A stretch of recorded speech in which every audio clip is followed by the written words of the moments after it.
Hello friends, welcome है आपका आपके चैनल कोसी क्लास में। तो जैसे कि आप लोग को पता है, हम लोग यूथ पब्लिकेशन के बुक से जनरल नॉलेज कर रहे थे और जनरल नॉलेज में जो हमारा सब्जेक्ट था वह था इंडियन पॉलिटी। और इंडियन पॉलिटी में हम लोग कर रहे थे डीपीएसपी और फंडामेंटल। आज हम लोग करेंगे। आज हम लोग क्वेश्चन नंबर 239 से लेके 301 तक करेंगे।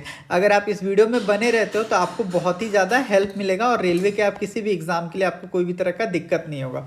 तो सबसे पहले बात करते हैं कि डीपीएसपी का मतलब क्या होता है। सबसे पहले तो यही बात आता है कि डीपीएसपी, तो डीपीएसपी जो है इसका मतलब होता है directive principle of state and policy. क्या मतलब होता है? Directive principle of state and policy. ठीक है।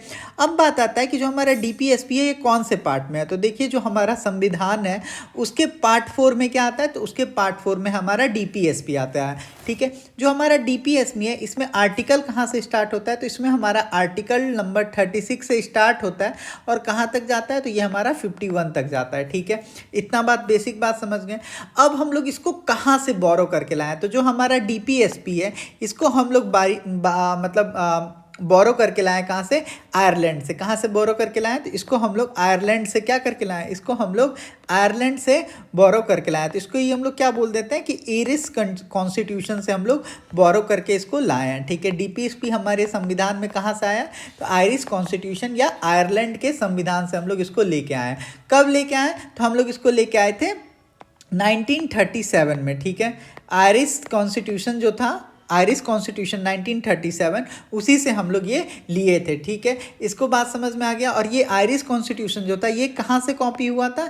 ये कॉपी हुआ था स्पेनिश कॉन्स्टिट्यूशन से। जो हमारा आयरिश का कॉन्स्टिट्यूशन है, जो आयरलैंड के लोग थे वो लोग डीपीएसपी कहाँ से कॉपी किए थे, तो वो लोग कॉपी किए थे स्पेनिश से, स्पेन से। ठीक है। तो ये बात को आप ध्यान रखिएगा। सबसे पहले डीपीएसपी का फुल फॉर्म होता है directive principle of state and policy.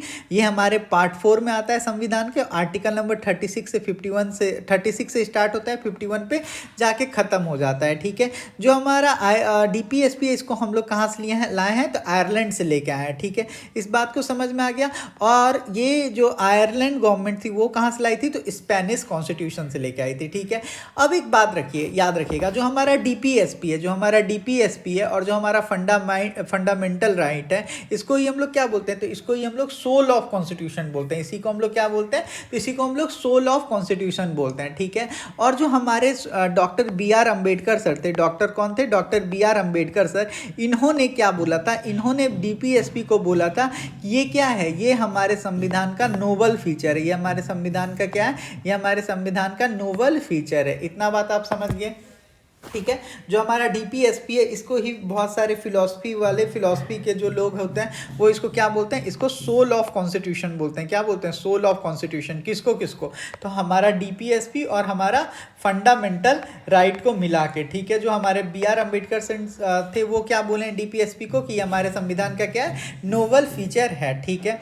एक और थे, एक कौन थे, उन्होंने क्या बोला था, एक थे हमारे केटी शाह। एक कौन थे? केटी शाह। इन्होंने क्या बोला था, केटी शाह ने ये कहा था कि जो हमारा डीपीएसपी है, जो हमारा नीति निर्देशक तत्व है, वह क्या है, वह एक चेक के समान है। ठीक है।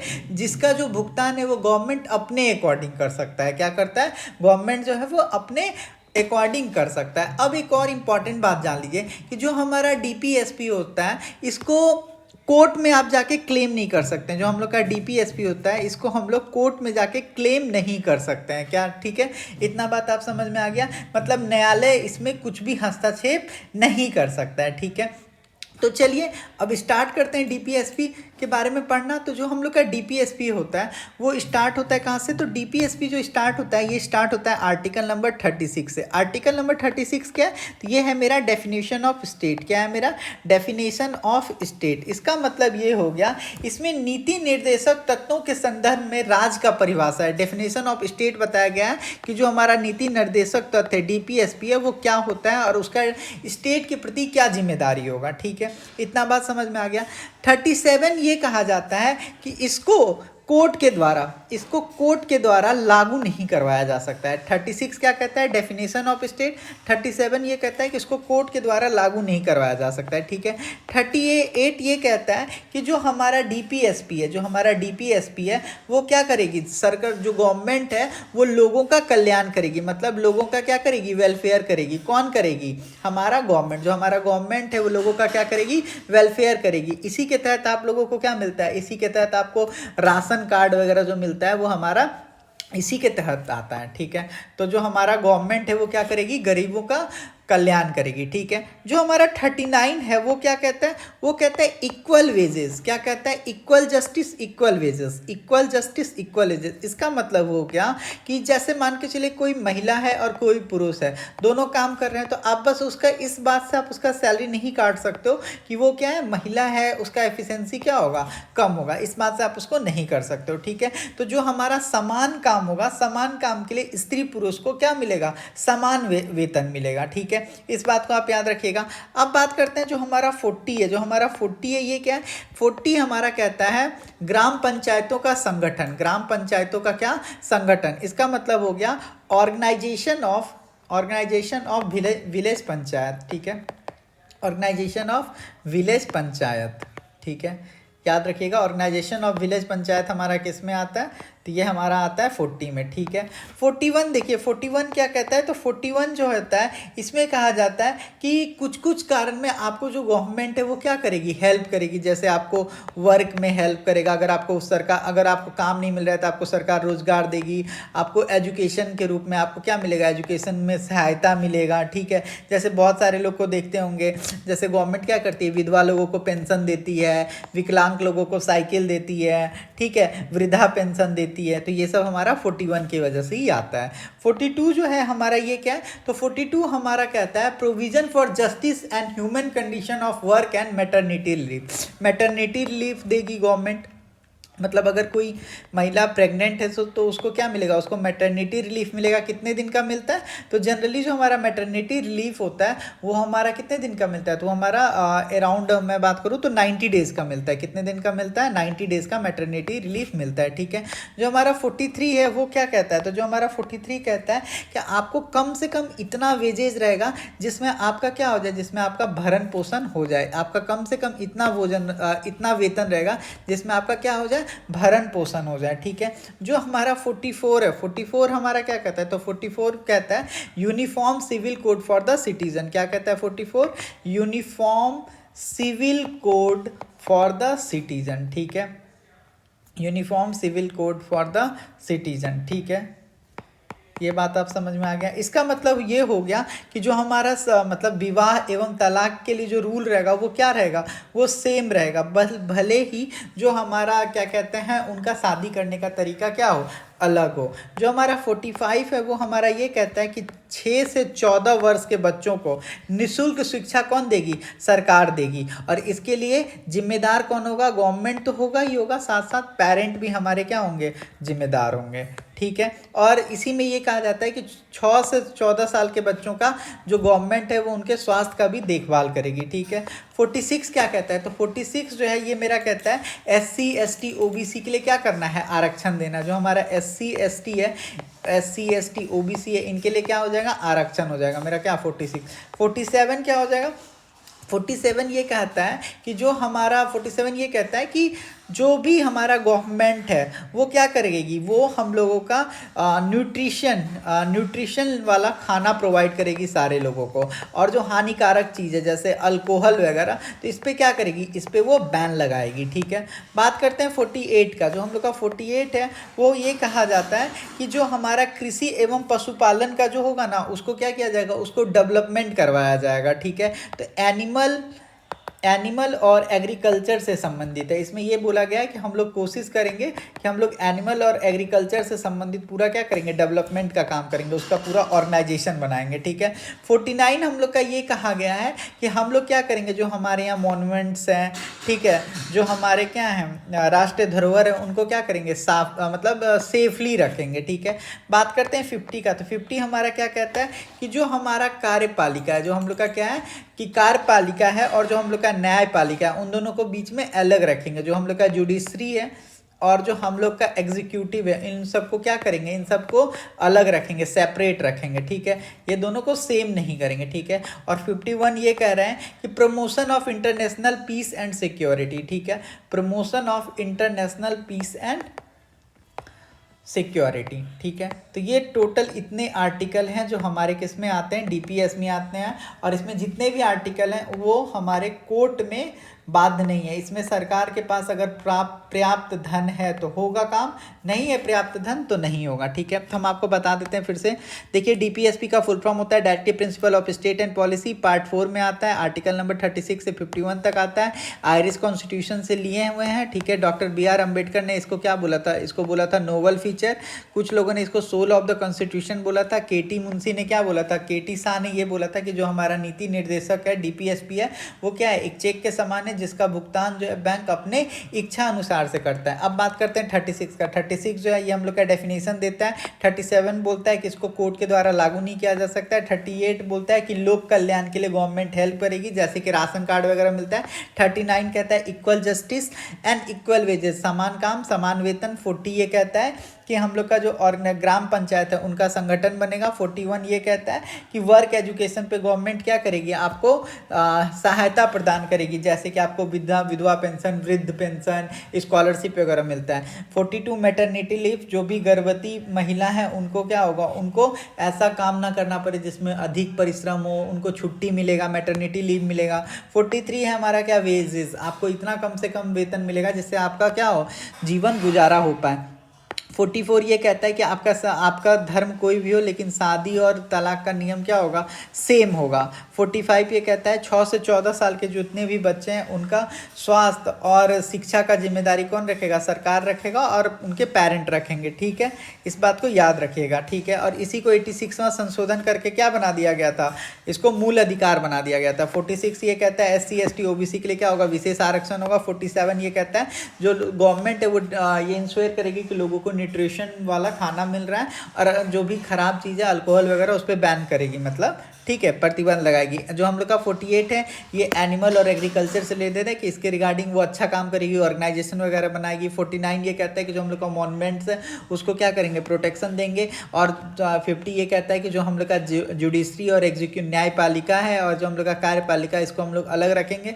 और 51 ये कहता है कि हम लोग इंटरनेशनल पीस और सिक्योरिटी देंगे, और इसी आर्टिकल के तहत हम लोग UN का सदस्य बने थे, ठीक है। तो चलिए अब क्वेश्चन करते हैं। आई होप अब आपको क्वेश्चन करने में मजा आएगा। Which of the following statement is not true about the directive principle of state and policy? DPSP से संबंधित क्या सही नहीं है, ठीक है। तो देखिए कह रहा है reflect the ideal that the state has in mind by formulating policy and enacting law, ठीक है। जो हम लोग का DPSP है ये क्या है, एक तरह का सोच है जो हम लोग का स्टेट जब भी कोई पॉलिसी बनाता है तो वो डिसाइड करता है, बिल्कुल सही बात है। They promote the welfare of the community and therefore its social and sociality। जो हम लोग का DPSP है वो क्या करता है, समाज में सारे लोगों को बराबरी होने का ये सब क्या करता है, मतलब एक अवसर देता है, प्लान ऐसे किया जाता है, बिल्कुल सही बात है। जो हम लोग का DPSP है वो कोर्ट के द्वारा लागू नहीं करवाया जा सकता है, नॉट लीगली, बिल्कुल सही बात है। तो गलत हमारा क्या हो जाएगा, ऑप्शन नंबर डी। कह रहा है promoting education economics interest of weaker section society specially the schedule caste and schedule tribe come under which of the following. तो ये किस में आता है, DPSP में आता है। कौन सा आर्टिकल, आर्टिकल नंबर हम लोग का हो जाता है 46। क्या कहता है, SC ST OBC सबके लिए हम लोग क्या देंगे, आरक्षण देंगे। कह रहा है which of the following feature of the constitution of India is borrowed from the constitution of Ireland. Ireland से हम लोग क्या बोरो करके लाएं, तो DPSP करके लाएं, ठीक है। कह रहा है article of the constitution which enshrine one of the directive principle of state policy lay down that the state shall take step to organise village panchayat endow them with such power and authority as may be necessary to enable them to function as a unit of self government. जो हम लोग का village का जो पंचायत है वो क्या कर सकता है, वो मीटिंग वगैरह जो बुलाता है, इसका पावर कौन देता है, तो इसका पावर उनको देता है आर्टिकल नंबर 40। आर्टिकल नंबर 40 क्या है, आर्टिकल नंबर 40 है ग्राम पंचायतों का संगठन मीटिंग। फिर देखिए सेम क्वेश्चन रिपीट हो गया, which article of the constitution of India laid down that the state shall take step to organise village panchayat. Village panchayat and endow them with such power and authority. तो article number 40 जो ही है वही हम लोग के constitution का वो है जो हम लोग को पावर देता है कि हम क्या कर सके, पंचायत को ये पावर देता है कि वो मीटिंग ऑर्गेनाइज कर सके। ठीक है, ये क्वेश्चन रिपीट हो गया था इसलिए मैंने छोड़ दिया। कह रहा है which of the following article of the Indian constitution is directed to establish living wages for its worker. ठीक है, जो हम लोग का वर्कर होता है उनका इस्टेब्लिश के लिए, मतलब इतना वेतन जरूर होना चाहिए जो उनका क्या हो सके, निर्वहन हो सके। तो ये कौन सा आर्टिकल है, आर्टिकल नंबर 42 है। और देखिए आर्टिकल नंबर 42 क्या कहता है, आर्टिकल नंबर 42 ये कहता है जो हम लोग का, sorry article number 42, article number 43, article number 43 क्या कहता है, तो आर्टिकल नंबर 42 ये कहता है, 43 ये कहता है कि निर्वाह योग्य मजदूरी, मतलब इतना तो वेतन कम से कम होगा ही होगा जितना में उसका क्या हो सके, भरण पोषण हो सके। जो हम लोग का आर्टिकल नंबर 41 है ये क्या कहता है कि कुछ कंडीशन में सरकार जो है सहायता करेगी गरीबों का, जैसे कि कोई विधवा है, कोई विकलांग है, तो इन लोगों का क्या करेगी सरकार, हेल्प करेगी। जो हम लोग का 42 है ये क्या कहता है कि जैसे कोई भी मनोचित दशा में हम लोग क्या करेंगे, हेल्प करेंगे। जैसे कोई प्रेग्नेंट है तो उससे हम लोग, प्रेग्नेंट महिला है तो उससे हम लोग कोई जमा हैवी वर्क नहीं करवाएंगे। जो हम लोग का आर्टिकल नंबर 40 है वो क्या कहता है, ग्राम पंचायतों का संगठन। ठीक है, कह रहा है article 36 to 51 are listed under which of the following heading of Indian constitution. जो हम लोग का आर्टिकल नंबर 36 है वो कहाँ से स्टार्ट होता है, तो 36 से स्टार्ट होता है, 51 पे खत्म होता है। इसी को हम लोग क्या बोलते हैं, DPSP बोलते हैं। ठीक है, इसमें जो सबसे इंपॉर्टेंट है देखिए 40 क्या है, ऑर्गेनाइजेशन ऑफ विलेज पंचायत। ठीक है, 48 ये क्या आता है, जो एग्रीकल्चर और एनिमल हस्बेंड्री है इसमें क्या होगा, इसका ऑर्गेनाइजेशन जो हम लोग का 48 है ये कहता है कृषि एवं पशुपालन का वृद्धि करने के लिए गवर्नमेंट क्या बनाएगी, रूल बनाएगी, पशुओं का क्या हो, हत्या ना हो।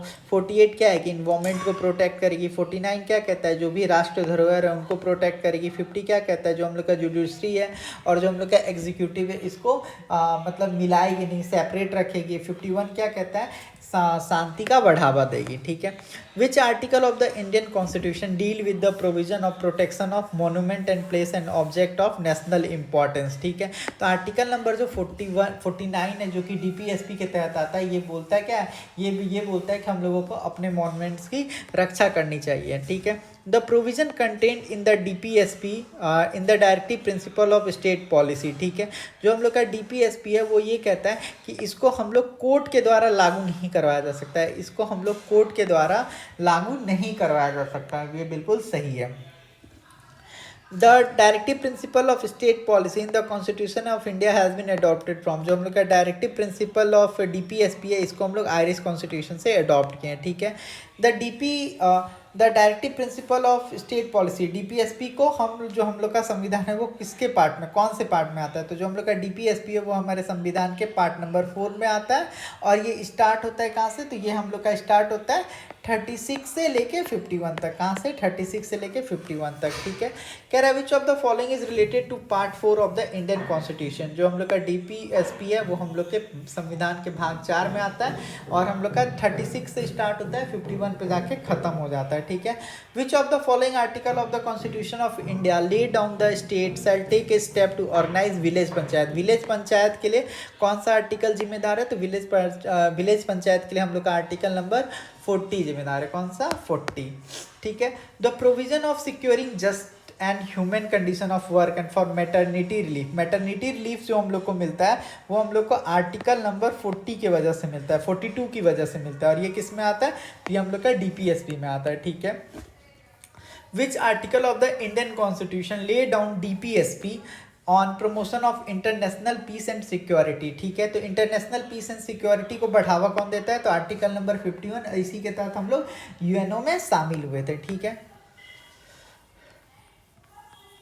Dash of the DPSP of state policy deal with the promotion of international peace and security. International peace and security कौन सा आर्टिकल डील करता है, तो आर्टिकल नंबर 51। ठीक है, under which article of the Indian constitution the obligation related to international peace and security of the state have been mention. तो international peace किस में आता है, DPSP में।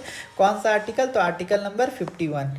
ठीक है, अंतर्राष्ट्रीय शांति को बढ़ावा देना। ठीक है, और इसी के तहत हम लोग का भारत क्या बना था, UNO का सदस्य बना था। ठीक है, article 43B in part 4 of the constitution of India deal with. जो हम लोग का आर्टिकल 43B है ठीक है, वो किस चीज़ से संबंधित है। तो ठीक है, देखिए जो हम लोग का आर्टिकल 43B है वो हम लोग का किस चीज़ से संबंधित है। तो जो हम लोग का आर्टिकल 43B है वो हम लोग का संबंधित है कोऑपरेटिव सोसाइटी से। ठीक है, किससे संबंधित है, तो कोऑपरेटिव सोसाइटी से, सहकारिता जिसको बोलते हैं।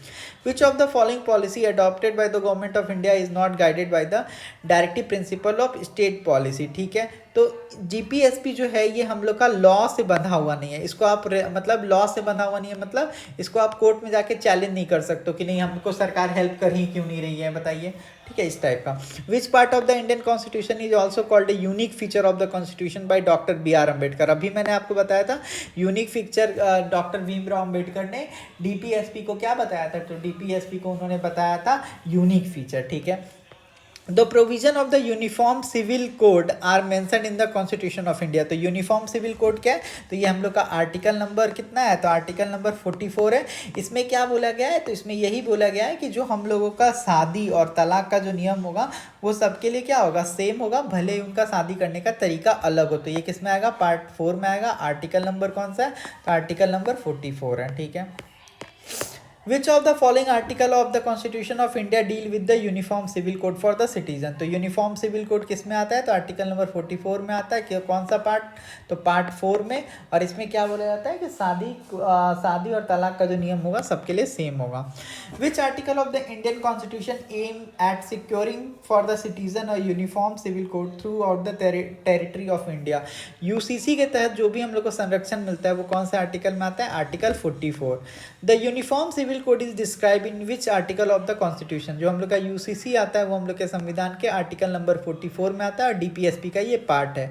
इन which of the following part of the Indian constitution the executive is separated from the judiciary. ठीक है, संविधान का वो कौन सा भाग है जिसमें ये बहुत बोला गया है कि जो एग्जीक्यूटिव है वो क्या होगा, जुडिशरी से सेपरेट रहेगा। तो ये बोला गया है पार्ट 4 में। पार्ट 4 क्या है, डीपीएसपी, और डीपीएसपी में कौन से आर्टिकल में बात ये बोला गया है, तो आर्टिकल नंबर 50 में ये बात बोला गया है। ठीक है, Which of the following article of the Indian Constitution deal with the separation of judiciary from the executive। तो आर्टिकल नंबर 50, आर्टिकल नंबर 50 क्या बोलता है, तो आर्टिकल नंबर ये 50 यही बोलता है कि जुडिशरी और एग्जीक्यूटिव को हम लोग सेपरेट रखेंगे। ठीक है, तो चलिए अब फंडामेंटल ड्यूटी करते हैं। तो देखिए जो हम लोग का फंडामेंटल ड्यूटी है, ठीक है, इसको हम लोग बोलते हैं मूल कर्तव्य। तो जो हम लोग का मूल कर्तव्य है, फंडामेंटल ड्यूटी है, ये हम लोग के संविधान के पार्ट 4A में आता है। किस में आता है, तो पार्ट 4A में आता है। और कौन सा आर्टिकल होता है, तो आर्टिकल नंबर 51A होता है। ठीक है, हमारे संविधान में कितना total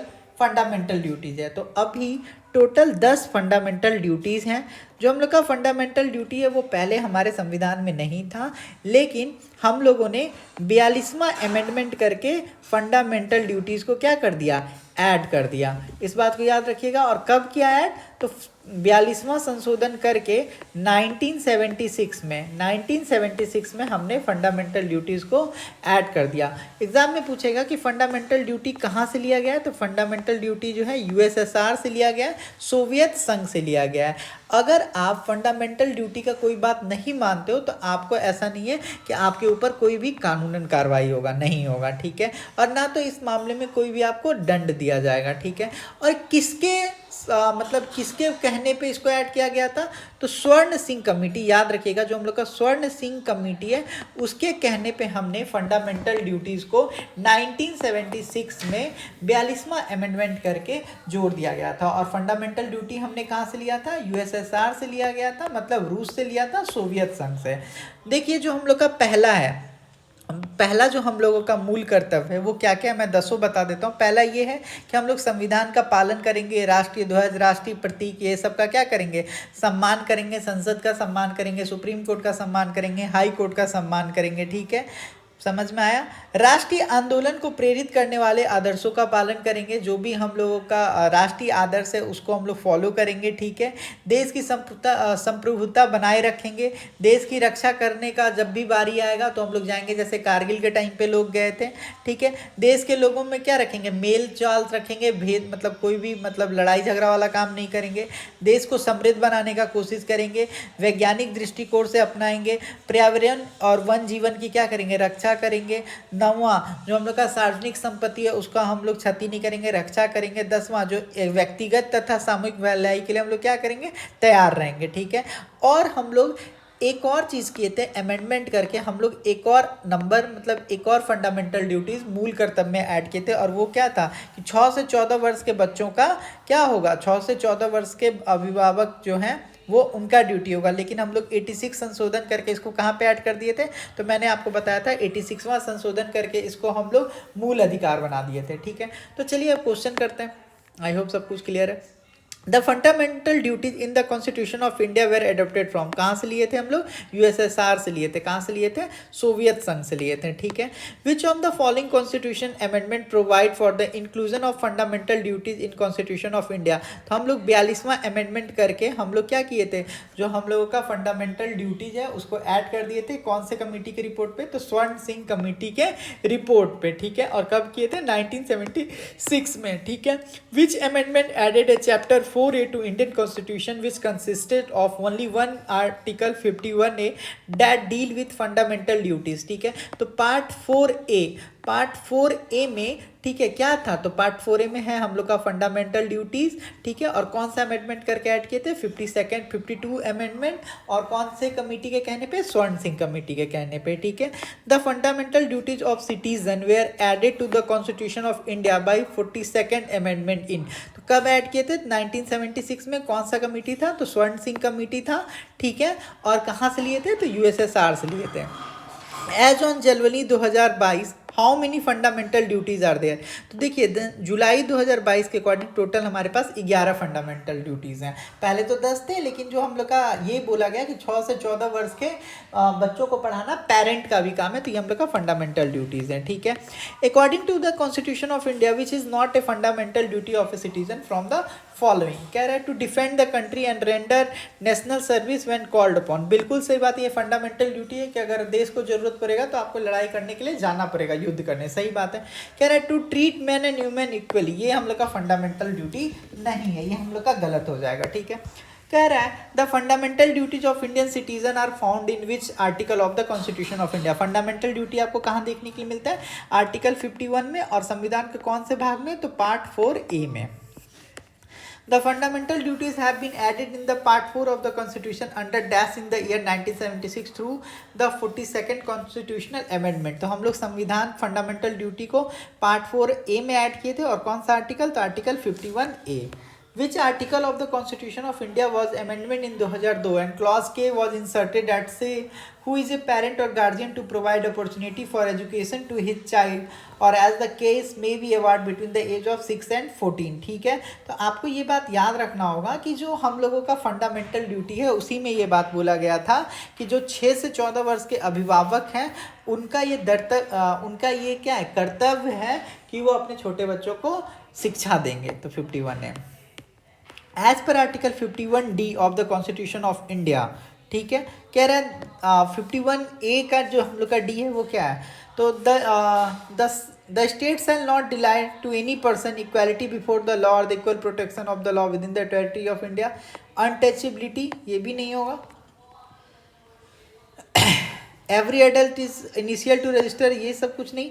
a citizen of the country must defend, ये बिल्कुल सही बात है। आर्टिकल जो हम लोग का फंडामेंटल ड्यूटी जो है 51 का D वो यही कहता है कि देश को जब भी जरूरत होगा तो आपको राष्ट्र का सेवा करने के लिए जाना होगा, ठीक है। Which among the following prime minister constituted the स्वर्ण सिंह कमेटी, तो स्वर्ण सिंह समिति किसने बनाया था, तो स्वर्ण सिंह कमेटी इंदिरा गांधी मैम ने बनाया था। किसने बनाया था, इंदिरा गांधी मैम ने इसको बनाया था, ठीक है। The fundamental duties were added in constitution of India by which of the following amendment. Fundamental duties जो है हमारे कॉन्स्टिट्यूशन का है उसको कौन से अमेंडमेंट करके ऐड किया गया था, तो 42nd अमेंडमेंट करके इसको ऐड कर दिया गया था, ठीक है। Which of the following statement about fundamental duty of the Indian constitution is correct, ठीक है। तो कौन सा इसमें सही है, कह रहा है to preserve the biodiversity is a fundamental duty, गलत बात है, ये तो DPSP में आता है। कह रहा है to make a compulsory education to children of 6 to 14 year as a fundamental duty, option number B will be your right. तो जो हम लोग का एजुकेशन है ना वो तीनों जगह आपको देखने के लिए मिल रहा है, किसमें किसमें, फंडामेंटल राइट में भी, फंडामेंटल ड्यूटी में भी, और DPS में भी। Which part of the Indian constitution has only one article 51A, 51A किसमें, तो पार्ट 4A में है, ठीक है। Which of the following amendment which of the following fundamental duty is added by 86 amendment of the constitution in 2002। तो 2002 में यही बोला गया था कि जो छोटे बच्चे हैं उनके पेरेंट्स को पढ़ाने का उनका हक है, मतलब पढ़ाएंगे वो, ये उनका कर्तव्य है। मतलब 6 साल से लेकर 14 साल तक के बच्चों को। तो ऑप्शन नंबर सी हो जाएगा, ठीक है, 6 से 14 year. Following the Indian Constitution and respecting the national anthem and flag is the fundamental duty included in our constitution। और ये हमारे संविधान का जो बात बोला गया है कि संविधान का पालन करेंगे तथा जो भी आदर्श संस्था है जैसे कि संसद, सुप्रीम कोर्ट, हाई कोर्ट, राष्ट्रीय ध्वज, राष्ट्रीय प्रतीक तथा राष्ट्रीय गान का हम क्या करेंगे, सम्मान करेंगे। तो ये हम लोग के फंडामेंटल ड्यूटीज़ में 51 के ए में ही लिखा हुआ है, मतलब 1 में ही लिखा है। पहला बात यही लिखा गया है। दूसरा बात क्या है, राष्ट्रीय आंदोलन को प्रेरित करने वाले आंदोलन का क्या करना, पालन करना, ठीक है। What is the total number of fundamental duty present in Part 4A of the Indian Constitution? Total number कितना है, 11 है। पहले कितना था, 10 था। The fundamental duty in the Indian Constitution were added by which amendment of the Constitution? तो 42वां amendment करके हम लोग इसको ऐड किए हैं, ठीक है। In which year was 11th fundamental duty added in the Indian Constitution? तो 11th fundamental duty कब ऐड किया गया था, तो 2002 में किया गया था। How many more fundamental duty had been added to the Indian Constitution by 86 Amendment Act 2002? तो 86 Amendment Act 2002 के तहत हमने एक अमेंडमेंट एक्ट ऐड किया था और वही था कि 6 से 14 साल के बच्चों को पढ़ाना है, और ये उनका धर्म किसका है, पेरेंट का। विच of the following falls under article 51A of the Indian constitution, ठीक है। तो जो हम लोग का 51 है वो क्या है, फंडामेंटल ड्यूटी है। The fundamental duty were added in the Indian Constitution by the recommendation of, तो किसके कहने पे हुआ था fundamental duty add, स्वर्ण Singh committee. The fundamental duty in the Constitution of India are given in which part of the Constitution? Part 4A में fundamental duty है। In which year was the 11th fundamental duty added? 11th fundamental duty कब add किया गया था, 2002 में। यही बोला गया था 6 से 14 साल के बच्चों को पढ़ाने का जिम्मेदारी किसका होगा, उनके गार्जियन का। विच of the following is mention in article 51A of the Indian constitution? 51A में क्या है, फंडामेंटल ड्यूटी है। डीपीएसपी में क्या है बताइए, तो डीपीएसपी में तो हम लोगों का है कौन सा, तो डीपीएसपी हम लोग का पार्ट 4 हो जाएगा। 36 से 36 से लेके कहाँ तक, तो 36 से लेके हम लोग का 51 तक। कहाँ तक, 36 से लेके हम लोग का 51 तक। Article 51A of the Indian constitution deal with, article 51A किस चीज से डील करता है, तो आर्टिकल 51A फंडामेंटल ड्यूटी से डील करता है। स्वर्ण Singh committee recommended inclusion of which of the following feature? तो स्वर्ण सिंह कमेटी ने किस चीज का रिकमेंड किया था, तो फंडामेंटल ड्यूटी का किया था। Which of the following part and article of the constitution of India is related to fundamental duty? तो फंडामेंटल ड्यूटी से संबंधित कौन है, पार्ट 4A। कौन सा हो जाएगा, part 4A, option number D. In the constitution of India part 4A deal with, part 4A किस चीज से डील करता है, तो फंडामेंटल ड्यूटी से। किससे, फंडामेंटल ड्यूटीज से। Which article of our constitution cover fundamental duty? तो फंडामेंटल ड्यूटी कौन सा आर्टिकल कवर करता है, 51A। How many fundamental duty are mention in the constitution of India? कितने हैं, 11 है। पहले कितने थे, 10 थे। As of 2020 how many fundamental duty are in the constitution of India? कितने हैं, 11 है। पहले कितने थे, 10 थे। 2002 से पहले पूछेगा तो 10। To uphold and protect the sovereignty, unity and integrity of India, ठीक है। तो ये हमारा कौन सा है, किस में आएगा, तो ये हम लोग का फंडामेंटल ड्यूटीज में आएगा, ठीक है। According to Indian constitution which of the following is not a fundamental duty, ठीक है। To increase harmony and brotherhood, सही बात है, फंडामेंटल ड्यूटीज है। भाईचारा बनाए रखना, कल्चर को प्रिवेंट करना भी हम लोग का फंडामेंटल ड्यूटीज है। टू डेवलप साइंटिफिक बिहेवियर भी हम लोग का फंडामेंटल ड्यूटी है। प्रोविजन ऑफ ह्यूमन ट्रैफिकिंग, ये नहीं आएगा। ये किस में आता है, तो ये तो हमारा उसमें आता है फंडामेंटल राइट में, तो ये हम लोग का गलत हो जाएगा, ठीक है। 301 According to which article of the Constitution of India it is the fundamental duty of every citizen to protect the natural environment? Natural environment protect करने का किसका fundamental duty है, तो ये कहा जाता है आर्टिकल 51A में, 51A में। तो इसी के साथ हमारा डीपीएसपी भी खत्म हो गया, फंडामेंटल ड्यूटी भी खत्म हो गया। अब हम लोग नेक्स्ट क्लास में स्टार्ट करेंगे प्रेसिडेंट। तो मिलते हैं नेक्स्ट वीडियो में।